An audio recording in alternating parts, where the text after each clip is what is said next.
I've been doing what I do as a professional, man,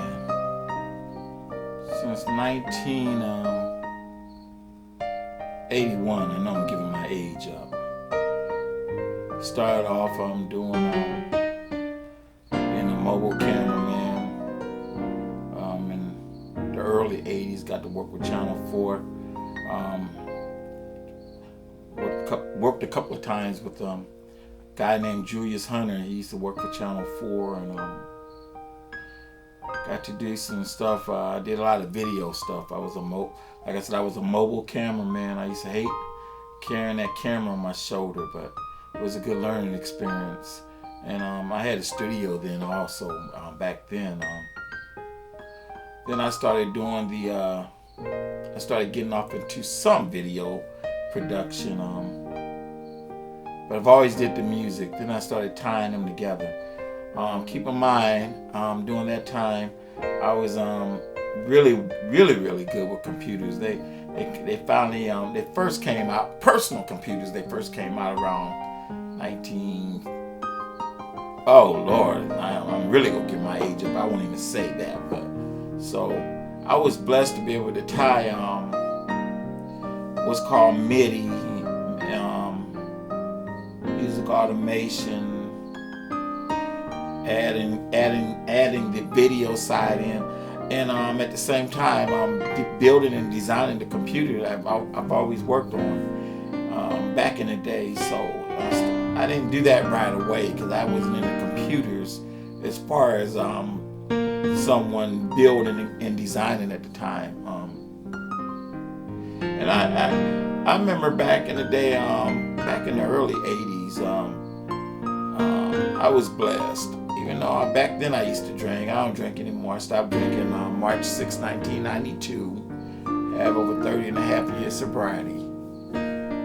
But one of the things I remember, I used to, I guess in 96 maybe, Cakewalk came out in 90 or 89, 90. They just did MIDI at the time. But I remember a few years into the 90s, maybe 96 or 97, I remember I used to work as a consultant for a music store called Swing City Music in Collinsville. Actually, it's still in Collinsville. They moved buildings, but I used to I was the Cakewalk rep. Let me just say that.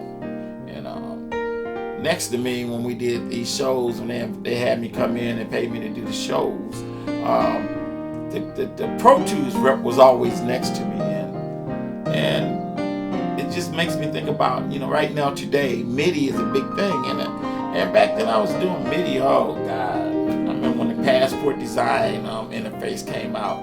That was in '86. It was 4 tracks of MIDI, but I remember I got a name in the St. Louis metropolitan area. If anybody needed a MIDI sit-up or wanted to learn how to use MIDI, the music stores always referred them to me. I mean, I might not have been the only person that they referred those people to, but Swing City did, Guitar Center did. I was known as the MIDI guru, and I'm not saying that because I was all that, but I'm just giving you a little piece of my history back in my MIDI days, because MIDI you can control a lot of stuff with MIDI as well. One thing I realized through all this time, you have to stay consistent. You have to remain reliable.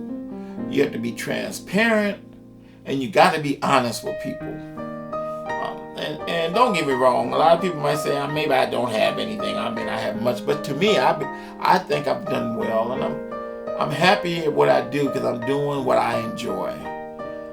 I have my own computer company, Detail Solutions Computers and Audio, and from all those years back in the day, all those years, I've gathered all that experience. I can set up studios now. I've been doing that. Set up recording studios, set up MIDI studios, set up video production studios. I can build your computer to do that. I can show you how to do CD jackets, how to do social media, how to hook your equipment up, all those things. But if you go to my website, you'll see.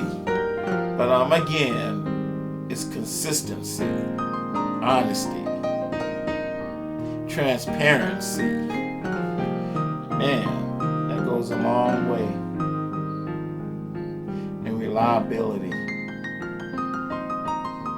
My name is Marcellus Green. I'm owner of Detail Solutions Computers and Audio. www.detailsolutionscomputers.com. Thank you for listening.